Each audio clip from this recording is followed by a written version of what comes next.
Hey guys, tonight we begin with a question. If you spent your whole day surrounded by angry petitions, political rivals, and the chaos of running an empire, how would you stay calm? Marcus Aurelius had a method. It wasn't magic, it was habit. From the moment he woke to the second he closed his eyes, he built pockets of stillness. Walks, reading, baths, reflection. Follow along his schedule, and you'll see why he lasted where so many others broke. The average day of Marcus Aurelius, waking before the city. Ever wonder what an emperor does before the sun hits the marble streets of Rome? You'd think he'd sleep in, right? Huge palace, soft couches, people running the empire for him. But that picture is from statues and movies. The reality is much simpler and a lot colder. The great Marcus Aurelius, the man covered in armor and wisdom on your coffee mug or meme feed, started his day with something awkwardly familiar, dragging himself out of bed before dawn, fighting the same pull you feel when your alarm buzzes. The sky outside his chamber wasn't golden or inspiring yet. It was slate grey, heavy, flat light seeping in through cracks. The world hadn't brewed noise yet, just the muffled stillness of sleeping stone. You can imagine it if you've ever walked through a city before the shops open. Rome wasn't awake, which made the palace itself sound stranger than usual. Your own footsteps echoing down cool marble. Servants barely stirring, a torch or two still clinging to flame. The air in winter cut hard when you breathed in. Brittle, like it broke as it entered your lungs. Even indoors, the walls didn't keep out the chill. That's why waking early wasn't some heavenly blessing. It was a choice, an uncomfortable one. He admitted to himself in writing that he had the same thought you've had. I could just stay under the blanket. He argued with that laziness like it was a rival, reminding himself of the job at hand. I have to go to work as a human being. That's not words of someone who leaps out whistling at sunrise. That's someone muttering an oath just to get standing. So, the emperor wasn't a natural early riser. He forced it. That was the point. Modern folks brag about being morning people, or they justify hitting snooze. Marcus didn't care about either label. For him, rising before the city wasn't nature. It was discipline. The routine itself was a guardrail. You wake, you sit up, you place your feet on the ground, even if your head strings along after. Why? Because the moment the doors opened, he was already emperor again. Petitioners, petitions, complaints, crises. An endless tide. If he waited until the city paced him, his mind would be owned by it. The only way to get ahead was to be awake first. Picture it with sound and smell, not just theory. The bitter scent of smoke still drifting from last night's cooking fires. The faint tang of oil from lamps burning down to nothing. The occasional cough of a servant in some distant hallway. Not much else. That's all he got. Silence stuffed into corridors that by noon would roar with voices, sandals, scribes pushing wax tablets toward his eyes. Right now an emperor, still momentarily just a man, sitting in that muted hour. And there's tension in that choice. You felt it. Most of us decide comfort over grit, bed over bitter chill. He didn't always want to fight the chill either. But what kept him was an idea. The day wasn't simply about ruling. It was about practicing what he preached. In Stoic terms, it wasn't about what time he got up. It was about whether he had claimed the morning as his own or surrendered it to impulse. If he stayed under the blanket, he lost the first fight. If he rose, he gained momentum. Plain and simple. That momentum carried into his first ritual. Not breakfast, not a bath, not even exercise. Thought. Sitting in the cold, maybe still sleepy, and he begins preparing for the real war of the day, not battles with weapons, but battles with people. He asked himself, who will I meet today? And then he answered, the people I deal with today will be meddling, ungrateful, arrogant, dishonest, jealous, and surly. Imagine writing that line before you've even had a sip of water. But it worked.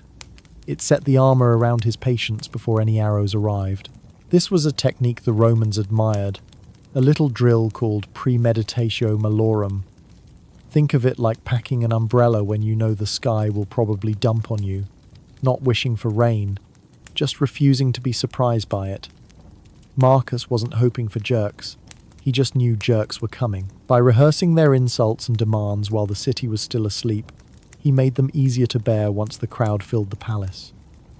A sneer feels smaller if you expected it at breakfast, and maybe you can connect that better by running it against something modern. Imagine stepping into a subway you know will be crowded and behind schedule. If you frame it that way before you even swipe your ticket, this ride will be loud, hot, jammed with elbows. Then when those elbows hit, your anger doesn't flare as much. That's his trick scaled to an empire. Thousands of shoulders pressing in, but none catching him off guard. You begin to see why this grey dawn mattered. It wasn't romantic, it rarely is. Dawn in Rome wasn't painted pink. It was closer to soot and smoke with the faintest slice of pale sky. It was not glamorous. It was practical. The torch guttering in a drafty hallway wasn't inspiring, but it was enough light to put on sandals and face thought head on. Discipline wasn't about loving the act. It was about doing it, even if you hated it. That's what most mornings looked like. Stone under bare feet, breath visible in the chill, silence you could almost hold in your hand. The city was still stretched out in sleep, but an emperor's head was already working. He used those first minutes to turn inner complaint into inner armor. Yes, they'll be arrogant. Yes, they'll be irritating. But they're human. I'm human. Let's get on with it. That's the mental shield he strapped on every day, not made of bronze, but expectation. Then, after the muttered argument with himself, after the mental list of humanity's worst features, came action. The moment his feet slapped on the stone floor, the rest of the day gathered its energy. The empire hadn't woken yet, but its emperor had braced himself. And soon, as Rome rumbled alive, he would step out to meet it. Word by word, breath by breath, this is how an emperor started. Not with fanfare, not with a feast, but with quiet stubbornness before dawn. A man versus his own reluctance. The body upright, the mind armed, the palace about to stir. And outside those chamber walls, the city of Rome waiting to follow, premeditating the crowd. Imagine starting your day by thinking about every annoying person you'll meet. Not the ones you like, not the ones who brighten your mood, but the ones you know are going to get under your skin. Somebody who talks too long, somebody who lies straight to your face, somebody who wants more from you than you can give. That was Marcus's morning routine. Before his sandals touched the marble, he went straight to mental preparation training, not for kindness, but for conflict. His court was a parade of human flaws, petitioners begging with tears that may or may not be real, senators puffed up with pride, generals itching to boast about campaigns, and enemies who didn't even bother to hide their dislike, because in their own eyes, they were equals, not subjects. It wasn't a crowd of cheerful faces waiting to clap for him. It was a non-stop test of patience. So why focus on all of that at sunrise? Because he knew he couldn't change it. He could only shape his own response. Most of us hope for kindness from the day. You wake up telling yourself, maybe today will be smooth. Maybe people will act with sense. That hope is soft, and it collapses the moment someone cuts you off in traffic or sends you a message dripping with snide remarks. Marcus saw the trap in that. Hope built on other people's behavior leaves you open to disappointment. Instead, he assumed difficulty. He assumed deceit, arrogance, jealousy. By bracing himself for it, he pulled the venom out before it entered his veins. It sounds grim, but it's closer to realism than pessimism. Stoics like Marcus weren't trying to predict suffering for the thrill of it. They were trying to deny chaos the power to surprise them. Think about a daily commute. If you expect the train to be late, crowded, and sweaty, and it actually is, you're not thrown off. You're irritated, sure, but your plan accounts for it. If, by some chance, the train arrives on time, you're pleasantly surprised. In either case, you keep control of your mood. Marcus applied that exact logic scaled not to a rush hour crowd, but to the raw, unfiltered demands of an empire. Now imagine the pressure of his audiences. Not one or two voices, but streams of them. Queues stretching across courtyards, each demanding instant solutions. A plague spreading through the city. Frontier wars grinding men down. Tax disputes, legal hearings, personal feuds. Every petitioner believed their concern was life or death, and for them, it was. For Marcus, it was one more weight on a scale that never emptied. The walls of his chambers must have felt like they vibrated with the murmur of waiting advisors, of scribes scratching notes, of soldiers clanking armor as they shifted in line. All this before he had even taken a meal. The thought of stepping into that whirlwind unprepared makes sense only if you want to melt down by noon. That's why he practiced premeditatio malorum, the premeditation of evils. If you know what kind of blows are coming, they land softer. A punch you did not see sends you reeling. A punch you expected is just pressure against your guard. That's the logic. Marcus pictured insults, arrogance, deceit, and instead of hoping they wouldn't appear, he set himself to meet them when they did. The effect is subtle but powerful. By expecting irritation, he removed its sting. That senator strutting with oily pride? Expected. That petitioner spinning lies about land ownership? Expected. That officer bragging while dodging blame? Expected. Not welcome, but not shocking either. Rehearsal turned the sting into dull noise. It gave him distance. The problems in front of him didn't change, but his reaction did. And there's humor in imagining the emperor, head of a vast empire, treating his responsibilities like someone planning for an awful commute. You're standing there at dawn saying, "Today will be loud, today will be stupid, today will be crowded." And instead of sulking, you breathe a little easier. That's Marcus in a palace full of smug nobles and whining clients.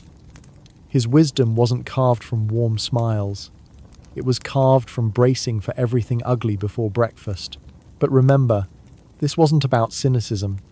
He wasn't saying people couldn't surprise him with kindness. He was saying that kindness wasn't owed to him, and expecting it would make him weak. If kindness showed up, he could take it as a gift. If it didn't, he already carried his own armor.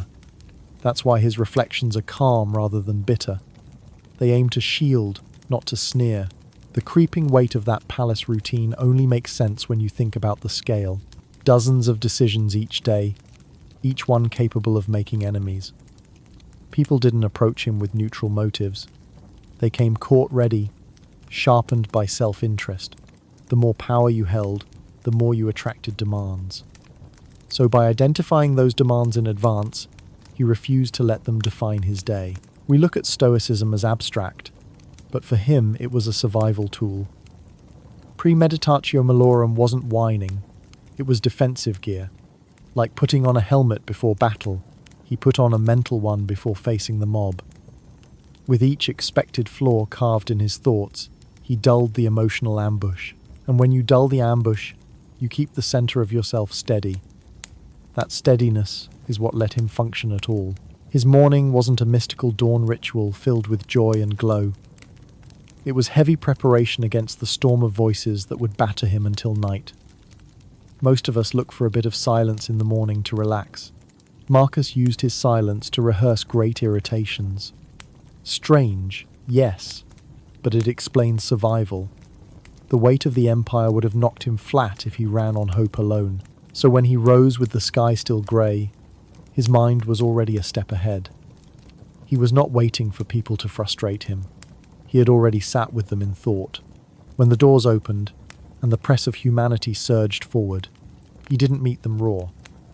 He met them insulated, armored not in steel, but in expectation, and with that mental shield set firmly in place, he could do the hard part. He could turn toward the mountain of duties that sat waiting just outside his chamber walls, the palace as office.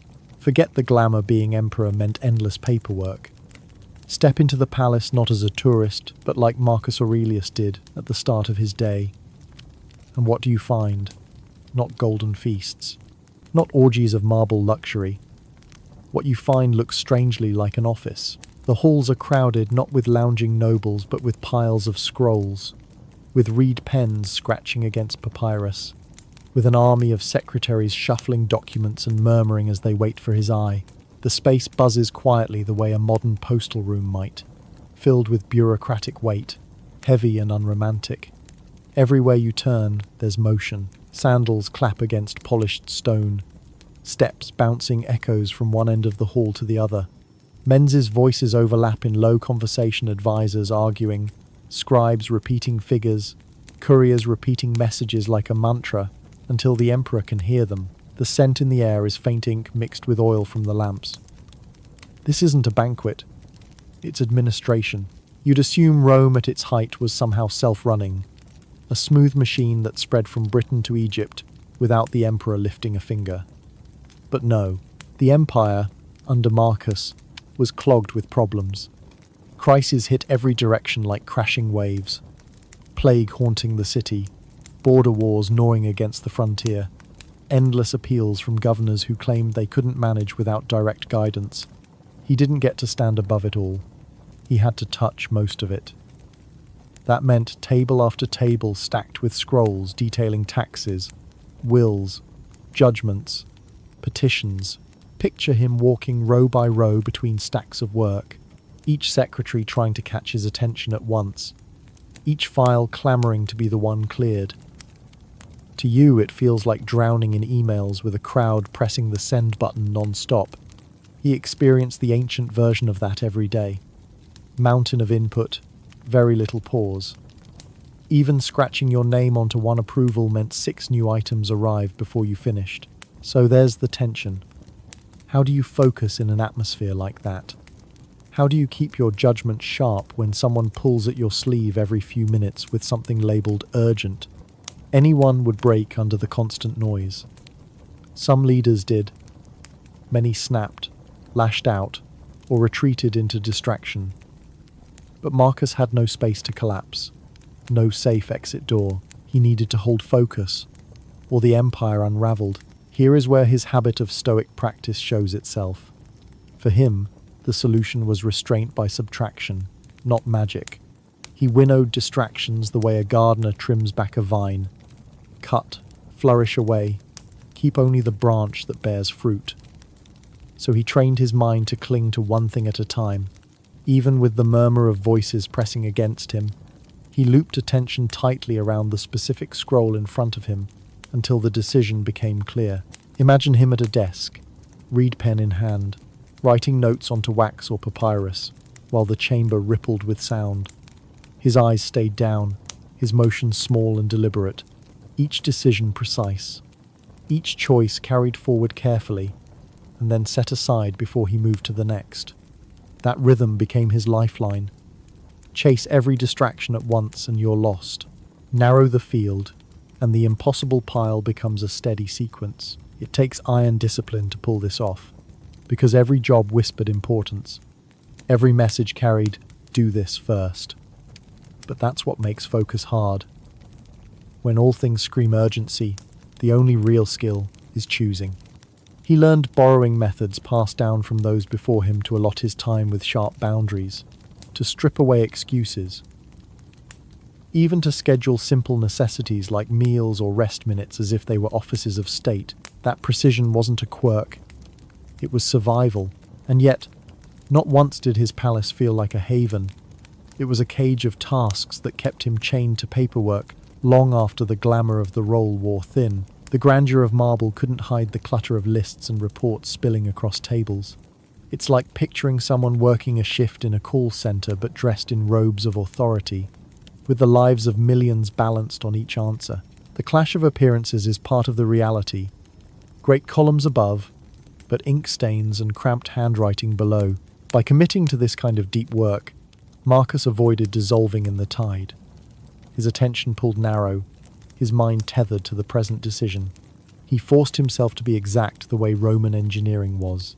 Exact arches balanced brick by brick, aqueducts laid stone by stone, every decision made without haste, but without delay.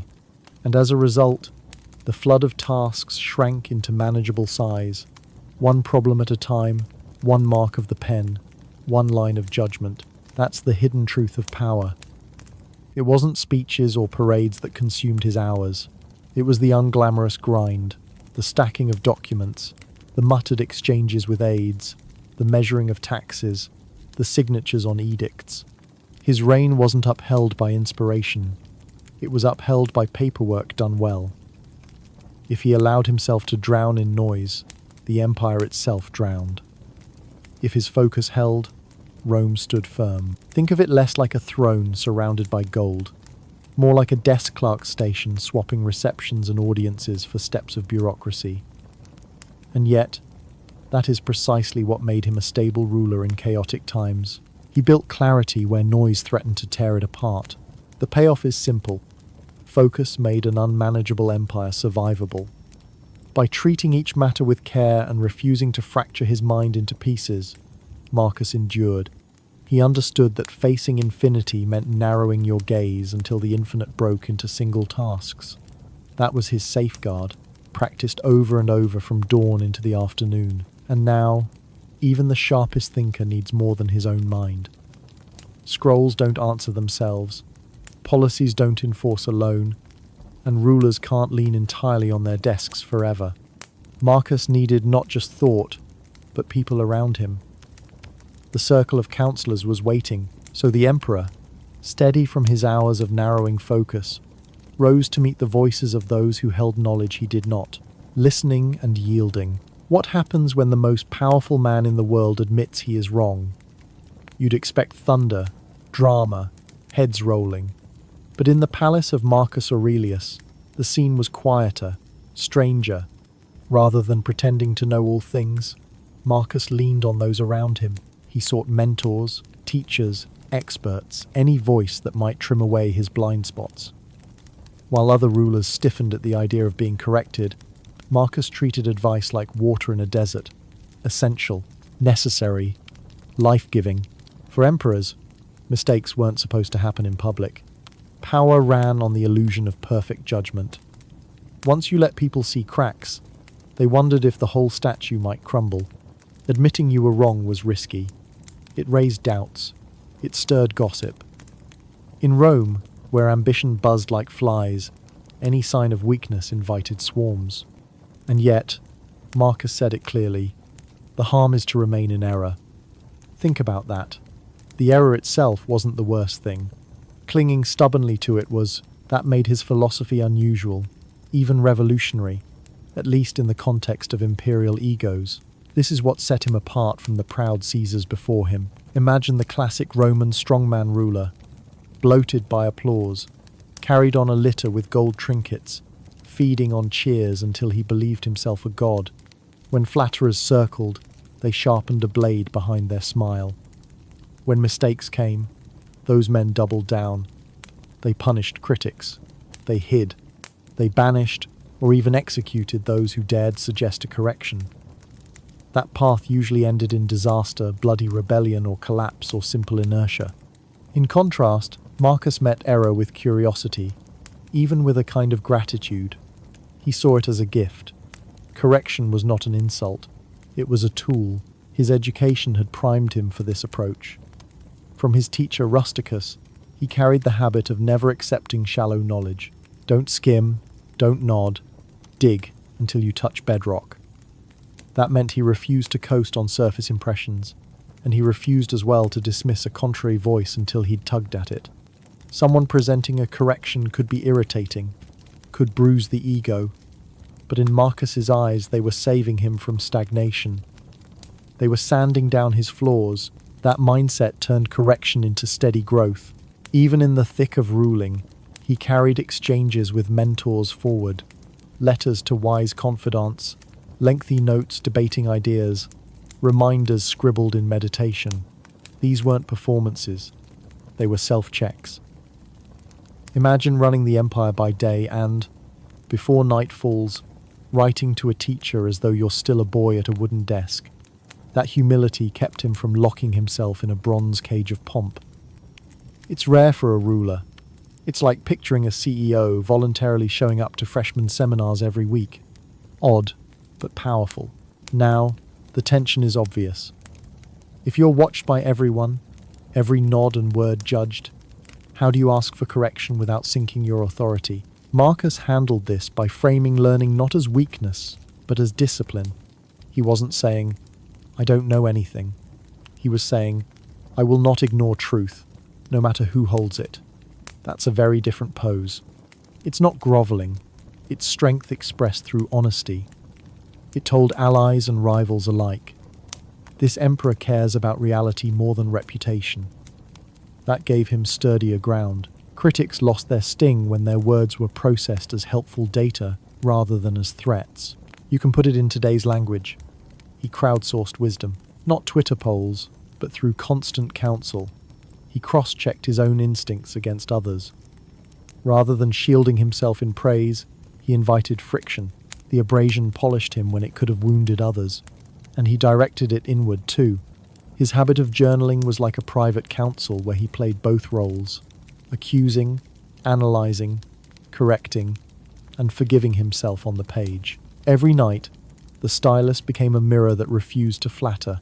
Compare that routine to the stereotype of rulers bloated by ego. Instead of hearing daily adoration until reality bent, Marcus sifted through critiques with the intensity of someone training for battle. That openness meant his decisions gained strength.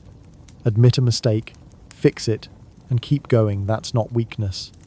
That's repair. A building is stronger once its crack is sealed than it was when the crack was hidden under plaster.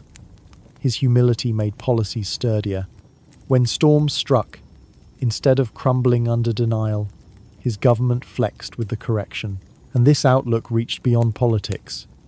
It touched the way he thought about personal growth. He didn't just want to correct rulings or edicts. He wanted to correct himself.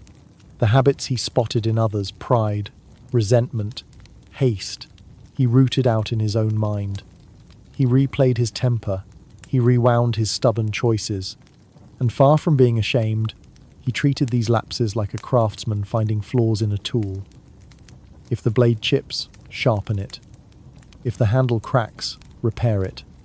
Don't hide the flaw. Fix it and use it again. That's a philosophy anyone can touch. Consider your own life. A friend points out something careless you said. It stings. Your first instinct is to deflect or argue. Marcus would remind you the hurt isn't the danger. The danger is refusing to patch it. Refusal leaves you stuck, repeating the same stumble. Correction lets you move on free. It's common sense, but pride prevents many from touching it. He fought that pride every day, not by crushing it once and for all, but by staging the fight again and again, each time choosing candor over denial. And it wasn't sterile self-help, it was survival. On a throne bristling with rivals, surrounded by rumors, hunted by disease, pressed by war, perfection was impossible. Error was inevitable. So his edge didn't come from pretending to glide above it. His edge came from admitting it, cutting it out, and standing straighter afterward. To deny fault meant to ossify. To accept fault meant to adjust, to regain balance. That is what made his leadership oddly elastic, strong, without brittleness. Call it humility, but not in a soft way. It was a hard humility, the kind that treats criticism as fuel, as stone for the wall, as rope for the climb. Each error corrected was one less hole in the hull. In this sense, Marcus Aurelius lasted not because he was flawless, but because he was fixable. His rule did not teeter on ego. It didn't depend on applause. It depended on constant repair. And repair requires endurance. It requires more than intellect, it requires the body holding steady as well. Because after sharpening the mind through correction, Marcus shifted attention to his frame, to muscles and bones that had to match the rigor of thought. He refused softness in action, the same way he refused softness in reasoning. That next part of his day took place not at a desk or council table, but with sweat, breath, dust, and motion. Body in motion. Picture an emperor, not at a banquet, but wrestling in the yard. The vision doesn't fit the marble busts, does it? We're used to seeing rulers draped in purple, perfumed, lounging in carved chairs while slaves fan them with feathers. Instead, imagine Marcus Aurelius, sweat on his brow, straining against an opponent, dust clinging to his arms, the smell of leather catching in his nose. Far from the pomp, this was part of his regular life. Exercise, training, motion. These weren't extras tagged onto his role. They shaped his endurance as a ruler. He rotated through different forms, sometimes boxing with padded gloves, leather straps digging into his palm, sometimes mounting his horse, pushing body and beast until both grew slick with sweat. Other times, less staged and more natural, walking, hunting, riding out along rough paths. None of this matched the pictures of emperors the public wanted, the ones lounging, soft and untouchable.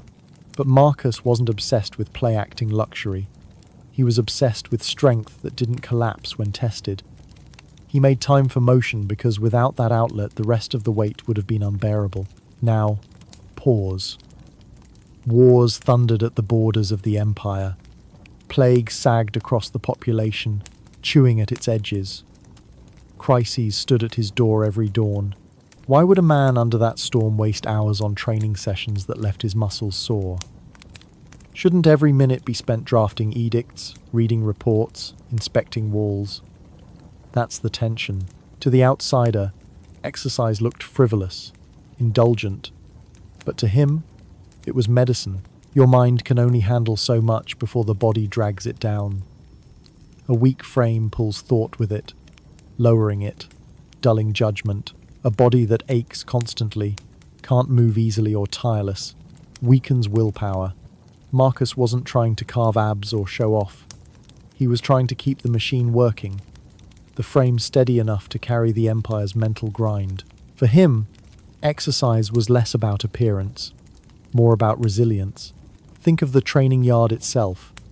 Not a grand arena with trumpets, but a dusty rectangle. People sparring, feet scraping hard-packed ground, the air sharp with the animal tang of sweat, oil, leather. You'd hear sharp breaths, grunts of impact, arms colliding, the occasional slap of glove against flesh. When the bout ended, he'd stagger back, limbs trembling, chest burning with the raw fire of exertion. It's the same fire, you know, if you've pushed yourself one rep too far. But here it wasn't vanity, it was investment. Consider the ache that follows. Muscles tight the next morning, blunt soreness every time he reached for a cup or sat at a table. Ask yourself, why sign up for pain when your seat of power looks cushioned? Because Stoic thinking reminded him, softness kills, pleasure, luxury, idleness, those weaken will. Just as the mind needs friction, so does the body. Training was his hedge against weakness, the human version of maintenance work. He spoke often about how the mind was king, but even kings need servants. His body, trained and hardened, served his thinking. Without this base, the brain slips. Try reasoning after weeks of sleepless nights, no fresh air, no movement, and you'll see how fast clarity sinks. Physical discipline was not separate from Stoic practice. It was its companion. Muscle as scaffold for wisdom. Surface benefits showed up easily. After exercise, he could shake off the fog of hours staring at petitions. He returned to work less coiled with tension, more prepared to listen. He could travel on campaign, ride with his soldiers, walk the muddy camps without collapsing. He might have sat at the head, but he did not want softness chaining him away from reality. Exercise dulled the sharp edge of constant strain. It formed a habit of resilience that kept him upright in the very moments most people cracked. And it wasn't purely heroic, there was pain, there was reluctance. He would have felt dread on mornings his legs shook from the last session. He would have reached for the excuse of fatigue, but force of will overrode that. The act of setting into motion became ritual, a pledge to himself that he would not surrender to softness. If your empire is full of arenas built to fatten the public on spectacle, your own discipline needs to resist that same drift. Marcus did so in the yard, not the box seats. The way you might save money in a jar against future hardship, he banked strength. Each mile walked, each round boxed, each ride along the Tiber was another coin dropped in reserve. When exhaustion knocked later, He drew from it. His body became a vault of stored energy that the empire could cash in on in times of crisis. That's why those hours weren't wasted. They allowed every other hour to function. Watch how this parallels his inner philosophy. Just as he preserved his thoughts, trimming waste, honing self-control, he preserved his frame in the same way. He guarded his muscles from rot as carefully as he guarded his judgment from arrogance. A ruler must withstand both flattery and fatigue. Weak bodies give out long before strong wills. He combined the two into an endurance rare among rulers. Think of him not in still statues, but in grit under fingernails, sweat-dampening tunics, thighs raw from a long ride, lungs drawing in burning gulps of air. The glamour drops away. What remains is the effort of a man who knew only strain produces any lasting capacity. That was his creed, not words alone, but practice etched in calloused hands and sore bones. So the payoff was simple. Physical power fed mental power. A tired emperor could still reason, could still endure the insults and demands of his court because his frame didn't betray him. He trained as preservation. He conserved his body as he did his soul. But having a strong body wasn't his only source of strength. He knew there were moments when force of muscle wasn't enough, when you needed something quieter, something steadier than bruises and sweat. That's why he often turned outward, away from the yard, into the wider world. Because sometimes, real strength wasn't tested against another fighter, it was found under trees, in rivers, in fields, and that path led him into nature. The world as a temple. Could a walk outside feel like entering a cathedral? For Marcus Aurelius, it often did. He spoke of the natural world as sacred, not in the sense of incense or choir songs, but as the original temple, the real place where the gods lived. No carved altar in Rome could compare with a hillside at dawn or the slow drift of a river. For him, the world itself was the shrine, every branch and gust of air part of the service. So picture the emperor after hours, pacing through gardens or riding beyond the city gates. The shift hits you quick. A palace buzzes with scribes, servants, advisors, all pushing in with questions. Step outside, and it vanishes. What you hear instead is the crackle of dry leaves underfoot. Hooves drag slow ruts in the dirt. Wind pushes off the Tiber, carrying the cool, damp smell of water and silt. In a single moment, metal and marble give way to earth and air. That's where he drew breath.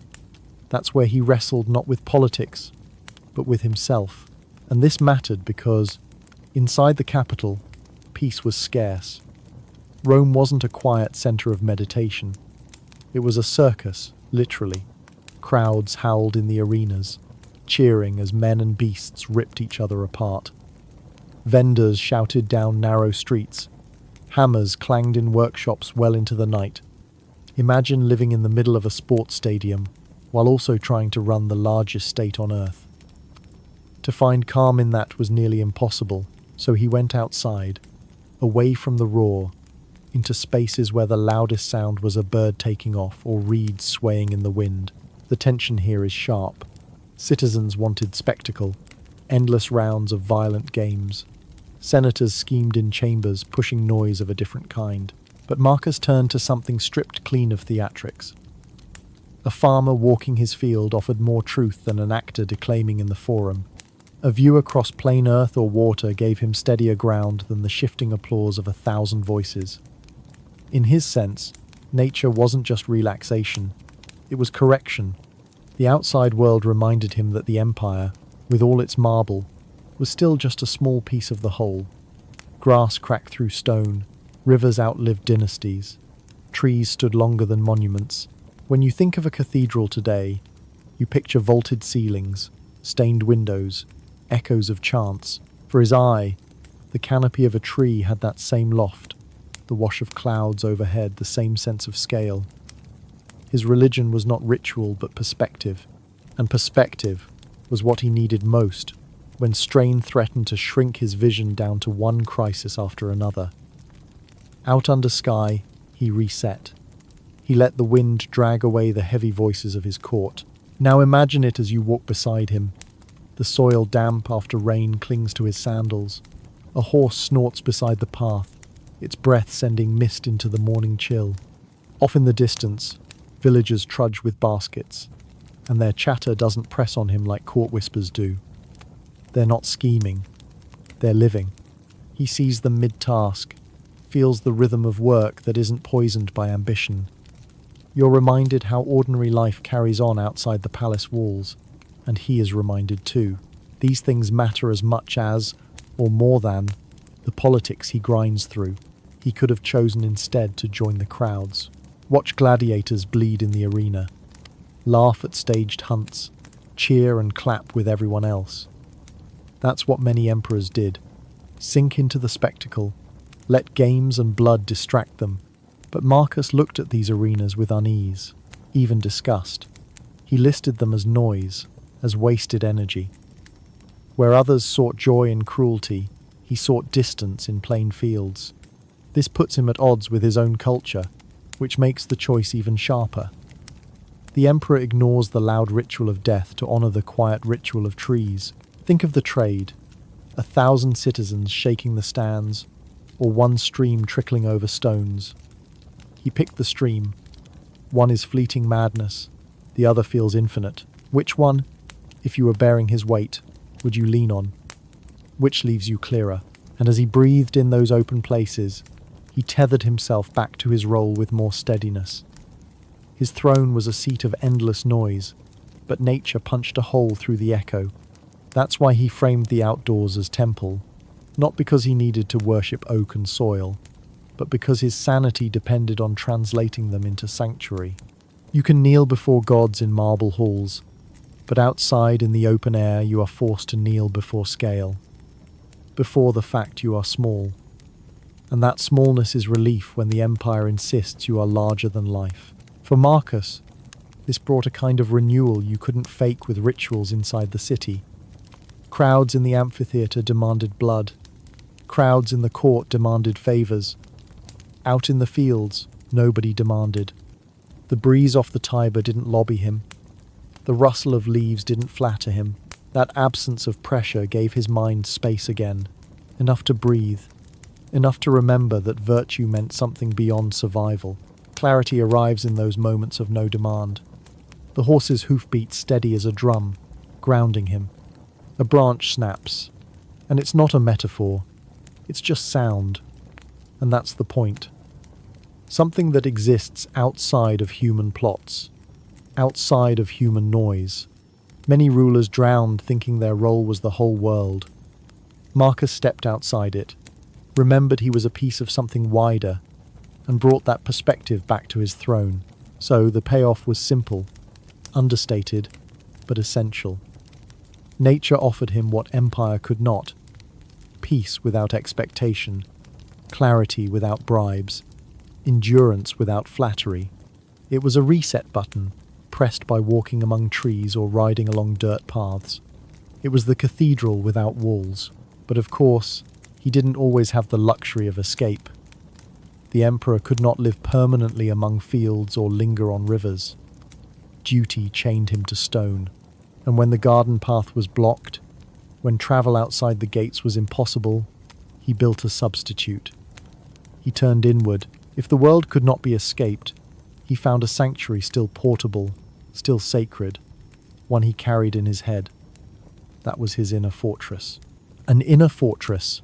How do you survive a Colosseum you secretly loathe?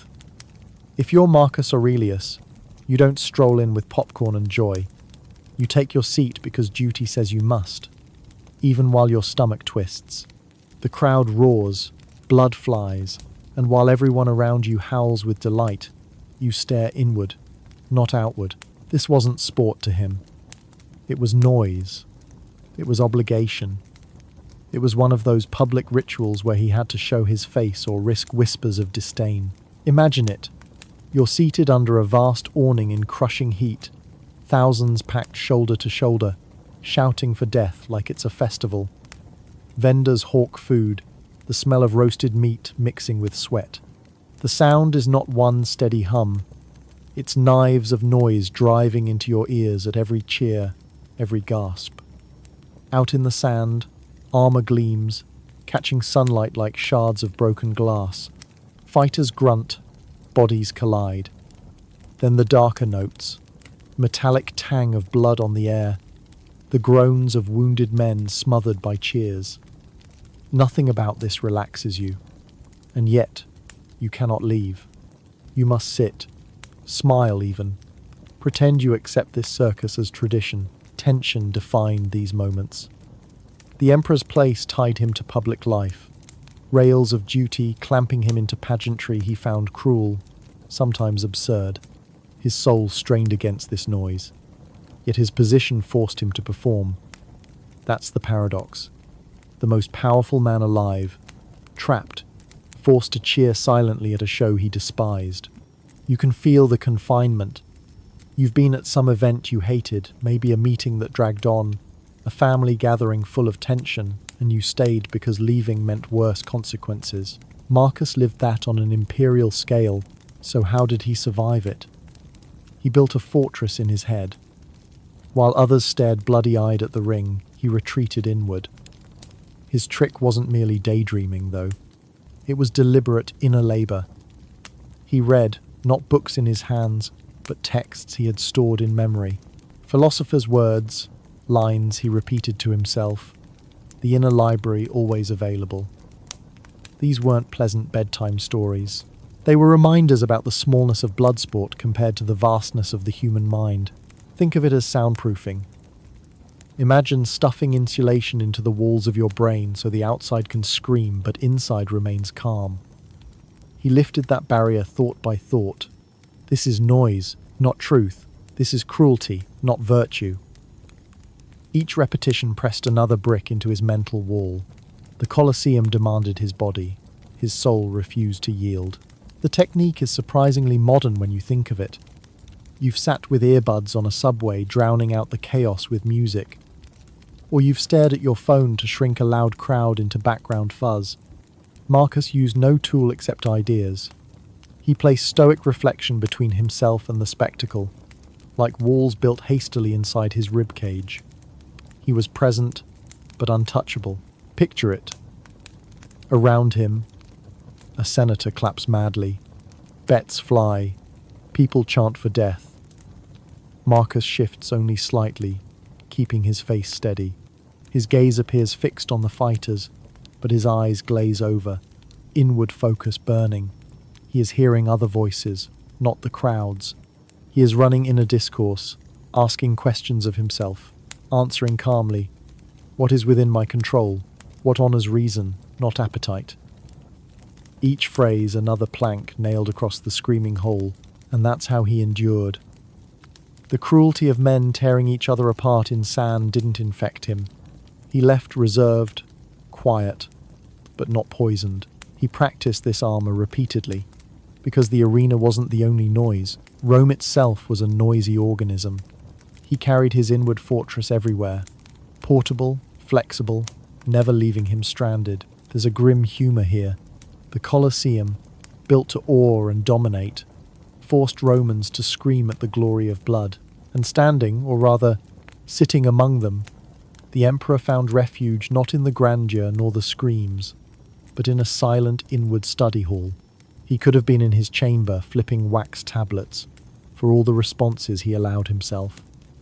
His private desk existed within his skull. Have you ever zoned out so thoroughly in a lecture or meeting that time skips? Now imagine mastering that zoning, sharpening it into a wall. That was his saving tactic. The benefit went beyond surviving cruelty. It proved he could carry stillness with him anywhere. Meetings, wars, colosseums, it didn't matter.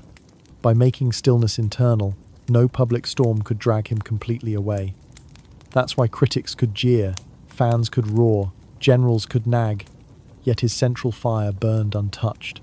He cultivated what few leaders even attempt: mobility of sanctuary. No palace required, no countryside ride needed. The temple inside his head was enough. It's practical advice disguised as history. Build something in yourself that the crowd cannot reach. Some use meditation, some use memory, some use prayer, some use self-talk. What matters is its portability. The fact it lives in your chest and skull, not in a fragile building or fragile applause. Marcus had it because he insisted on it. Without it, the daily storm of Rome chewed him into fragments. With it, he walked out whole. So, in that Colosseum where blood-painted sand and cheers rattled the sky, the emperor rehearsed calm. His line of defense was invisible, unshakable. He sat, watched, nodded when expected, but inside he stood in that mental room. Quiet desk, quiet chair, philosophers murmuring to him instead of gladiators. Even amid noise, he practiced stillness. Even amid cruelty, he practiced gentleness. His triumph wasn't in the games. His triumph was keeping himself untouched. That was his fortress, portable and secret. He carried it to the arena, to markets, to military tents. A study that weighed nothing but could not be toppled. People often picture emperors in shields and armor. For Marcus, real armor was this: a habit of building inward walls that muffled the screams and left his reason intact. The crowd didn't know. They saw one more imperial figure fulfilling custom. But beneath the appearance, he was elsewhere. Not above them exactly, but distanced by choice, carving silence in his head while chaos rattled outside. That's the kind of separation that kept him sane, and kept him grounded in philosophy rather than washed away in madness. After hours of this endurance, when sweat, dust, and blood had settled on his skin, he needed to rinse more than the stink of the arena. He needed to release the weight of it. That's when another ritual began, the cleansing of the baths, where steam and water offered recovery from the day's grime. Ritual of the baths.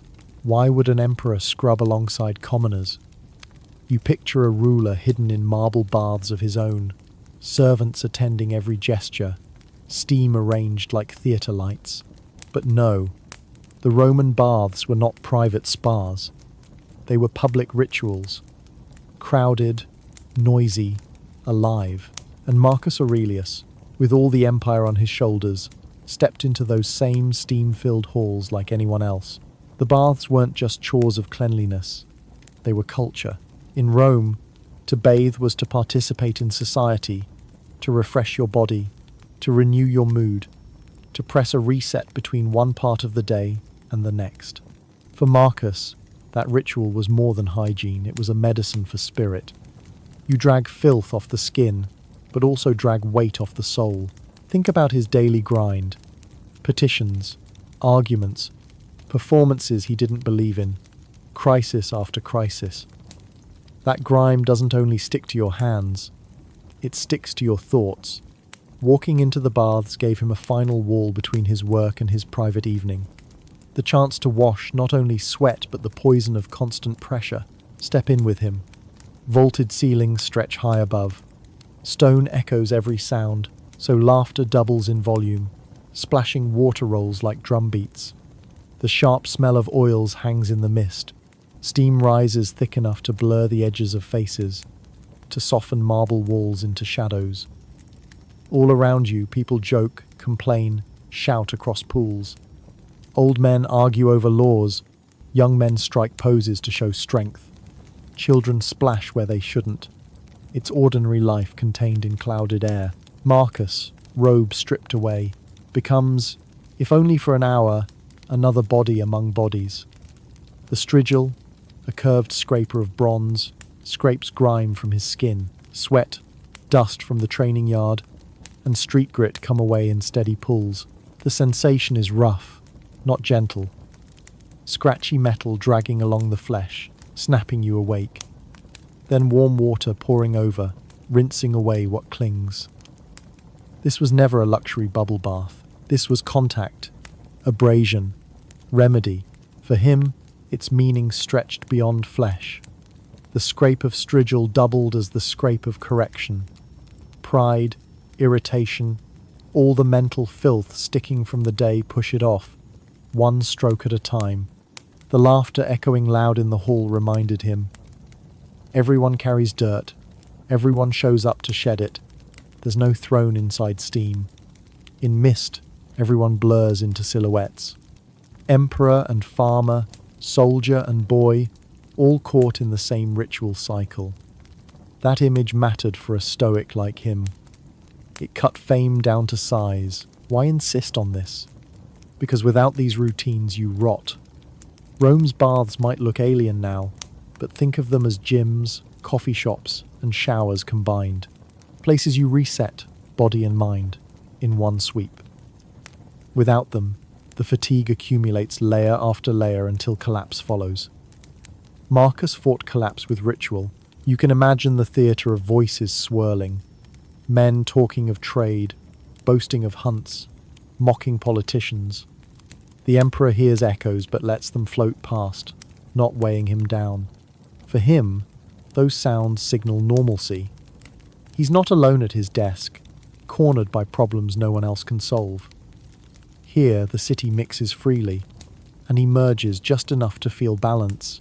There's symbolism at work. Rome defined itself on grandness, arches, walls, armies. But here in the baths, even emperors are stripped bare, made vulnerable, shown to be mortal. That act washes him not only of sweat but of illusion. When robes come off, so do roles. The cleansing is equality forced through presence.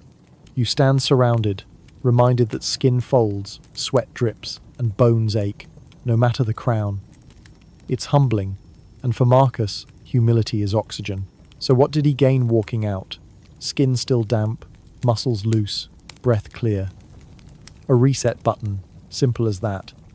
Anger left behind in puddles, petitions carried off by steam. Vanity scraped away with each strigal stroke. The emperor who walked in heavy walked out lightened, looser, steadier for the night, and that reset left him with clarity. Instead of dragging palace noise into his family's chambers, he brought in the smell of oils, the softness of clean flesh, the quiet after steam. This mattered. Imagine yourself walking into your house after a work shift without shedding stink or stress. You end up spilling frustration on those closest to you. For Marcus, the bath was how he stopped that spill. He walked into his home not grimy ruler, but calmer man. Think, too, about how this simple ceremony stitched into his philosophy. To live rightly meant constant maintenance, scraping away temptation, distraction, pride, exactly like scraping away filth.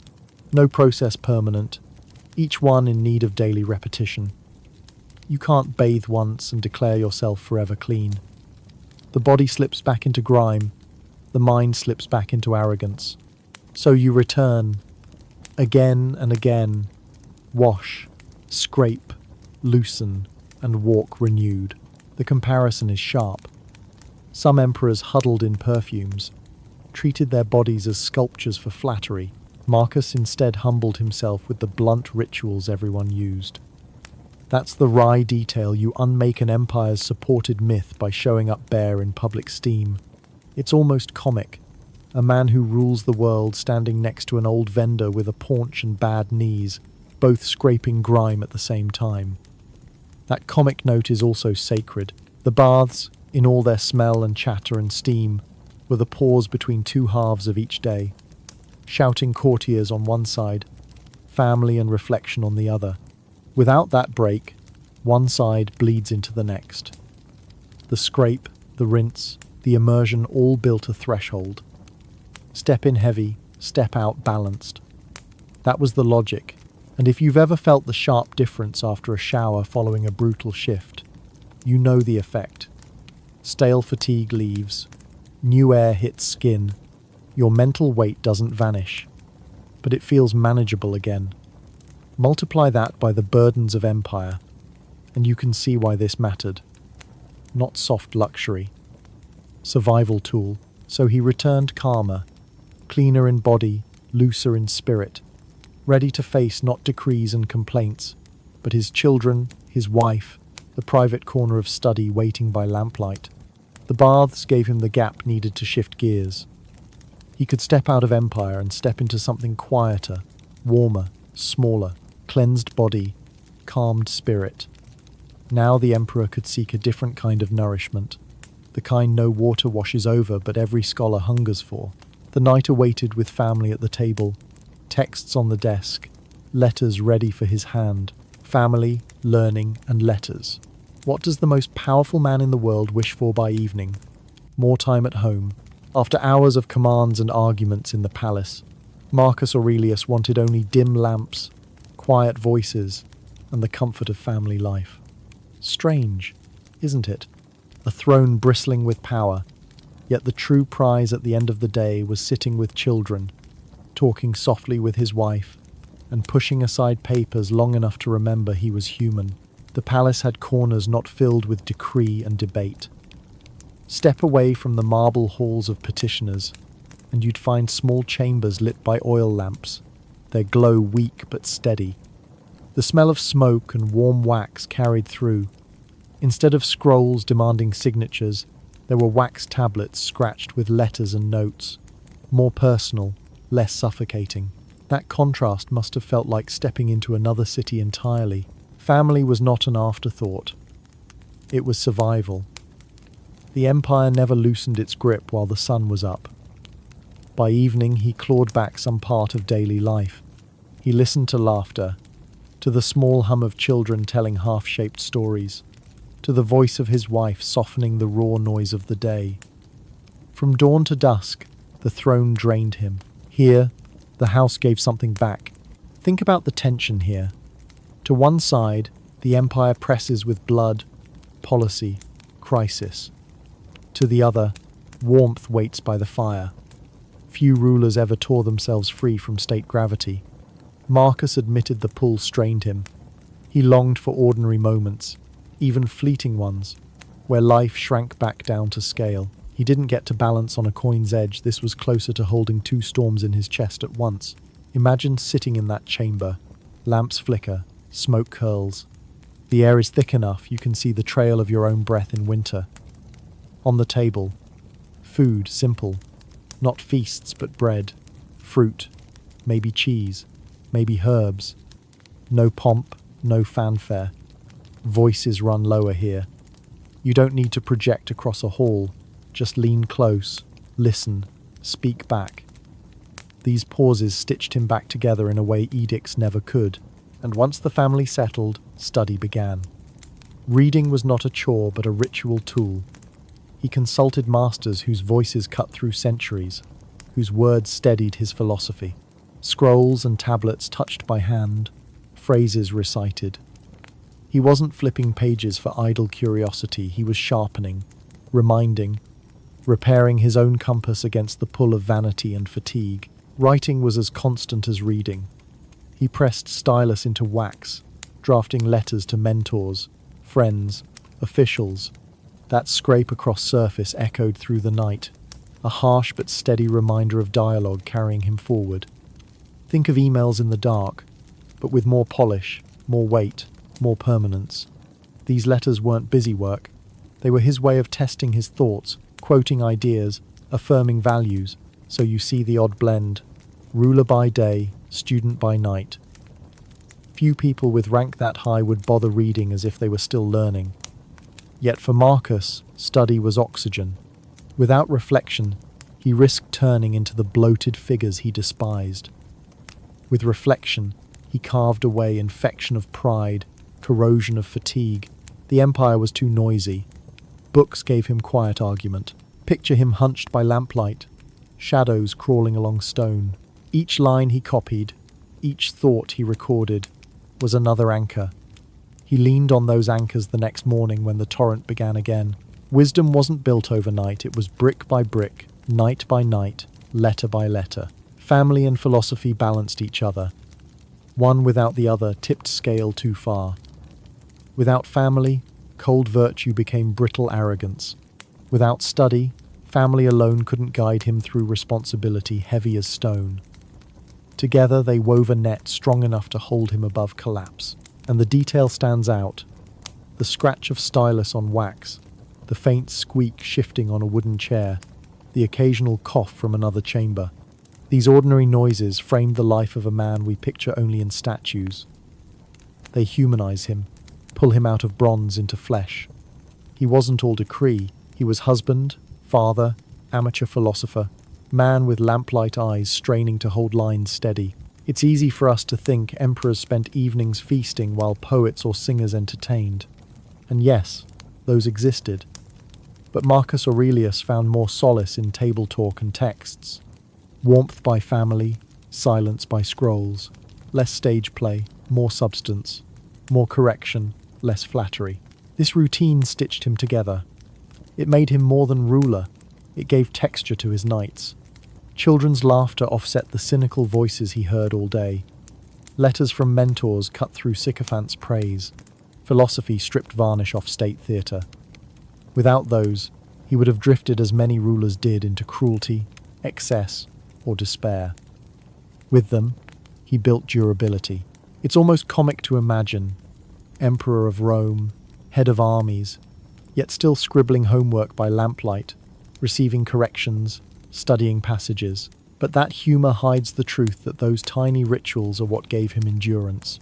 Without them, the empire would have broken him, as it did countless others. What do you find when power shuts off for the night? Not triumph, not spectacle, just a man clutching at hours of home, hours you probably crave after work yourself.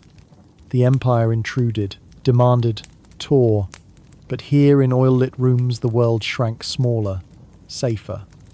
That's why these nights matter. They are not decorative, they are protective. That's the mini payoff. Marcus Aurelius stitched evenings, not with grand gestures, but with the ordinary. Love and philosophy, family and study, the hum of small voices and the scrape of stylus. These seams held him, made mornings survivable, ruler outside, but here human again, and it all pointed toward the last act. After the conversations, after the letters, after the lamps burned lower, the emperor faced the most difficult companion of all, himself.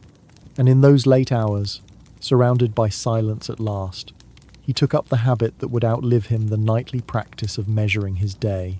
Measuring the day. How does a man end his night after carrying the empire's weight? You'd imagine collapse. Heavy robes tossed aside, sandals kicked off, head smacking into a pillow, and then nothing. But for Marcus Aurelius, the last part of the day wasn't surrendered to sleep. It was claimed, sharpened, worked over like stone under a file. His evenings ended not with wine-soaked stupor, but with writing. Quiet, persistent, private writing. And from that habit came the meditations, not painted for the public, not staged for applause. Just scratched thoughts meant for his own use. Born one nighttime page at a time. Picture the chamber. The lamps guttering low, oil nearly spent, shadows stretching long fingers against bare walls. Silence except for a faint crack in the ceiling or a servant's cough echoing somewhere outside the door. On his table, wax tablets, stylus lying ready, flat surface waiting. He sits, bends forward, breath slow, muscles tired. Everything in him begs for rest, and yet he chooses effort. He picks up the stylus and makes the night heavier for a moment, so that daylight might be lighter tomorrow. Why bother? Sleep was easy. Rome didn't care whether he thought things over before lying down. Citizens would wake, demand, shout, and press regardless. His body wanted indulgence. His mind wanted drift, but he refused. To roll over without reflection meant giving the day away. To sit and face himself in those last minutes meant owning it. Stoic training told him, review the day, question the errors, remind yourself where you slipped and where you stood. Don't trust memory to sort this out alone. Write it down. Now, imagine the sound. Not keystrokes. Not the buzz of a phone. A stylus grinding into wax.